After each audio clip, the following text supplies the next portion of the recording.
Pernah nggak, tiba-tiba pikiran Anda melayang di tengah rapat atau pelajaran? Tahu-tahu, Anda sudah di pantai atau jadi pahlawan super di kepala sendiri. Tiba-tiba, seseorang menepuk bahu Anda, dan Anda pun tersadar, malu sendiri. Tenang, Anda nggak sendirian. Hampir semua orang pernah melamun.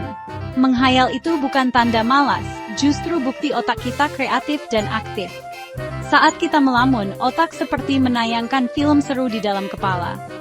Anggap saja ini jeda iklan di tengah rutinitas yang membosankan. Dunia khayalan adalah tempat di mana kita bebas jadi siapa saja, melakukan apa saja. Yuk, kita selami rahasia di balik dunia khayalan yang penuh warna ini. Dari sudut pandang psikologi, menghayal adalah saat pikiran kita beralih dari dunia nyata ke dunia imajinasi. Ini proses alami, otak kita masuk ke mode istirahat aktif, memproses informasi dan menghubungkan ide-ide.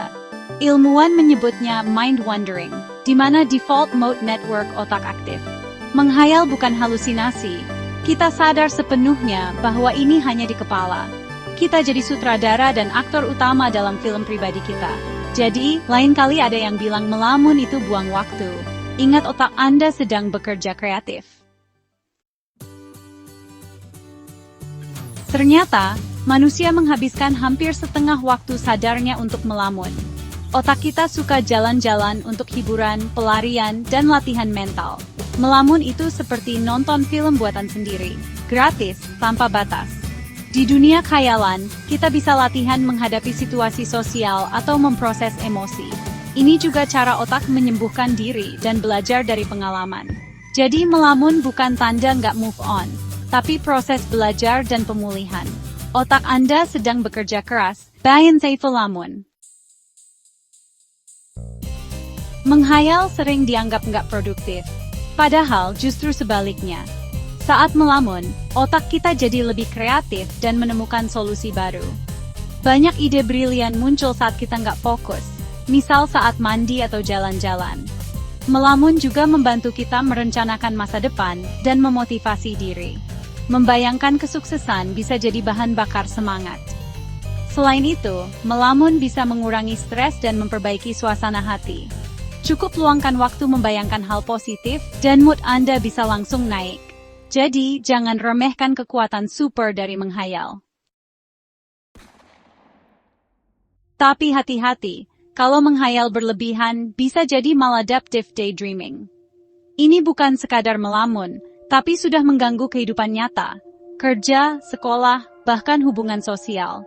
Orang dengan kondisi ini sulit mengendalikan khayalannya, sampai mengabaikan tanggung jawab.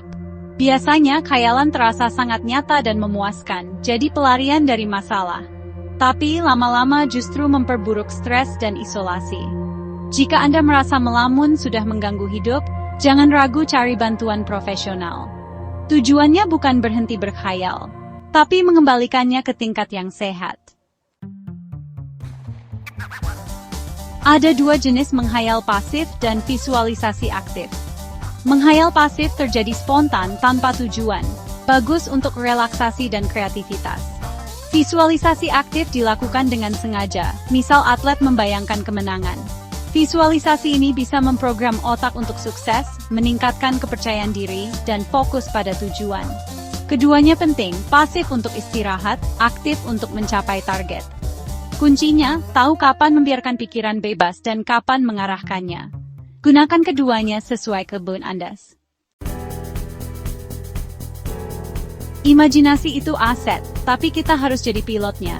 Sadari kapan Anda melamun, dan latih mindfulness untuk mengendalikan fokus. Coba jadwalkan waktu khusus untuk melamun, agar tidak mengganggu aktivitas penting. Ubah khayalan jadi aksi nyata. Tulis ide, mulai langkah kecil, wujudkan impian. Manfaatkan visualisasi positif sebelum momen penting, seperti presentasi atau wawancara. Bayangkan sukses dan otak Anda akan lebih siap menghadapi tantangan. Dengan mengelola imajinasi, kita bisa mengubahnya jadi alat untuk kreativitas dan pencapaian. Jangan biarkan khayalan jadi gangguan. Jadikan ia sahabat terbaik Anda. Berkhayal dengan cerdas dan gunakan imajinasi untuk menavigasi hidup. Selamat berimajinasi.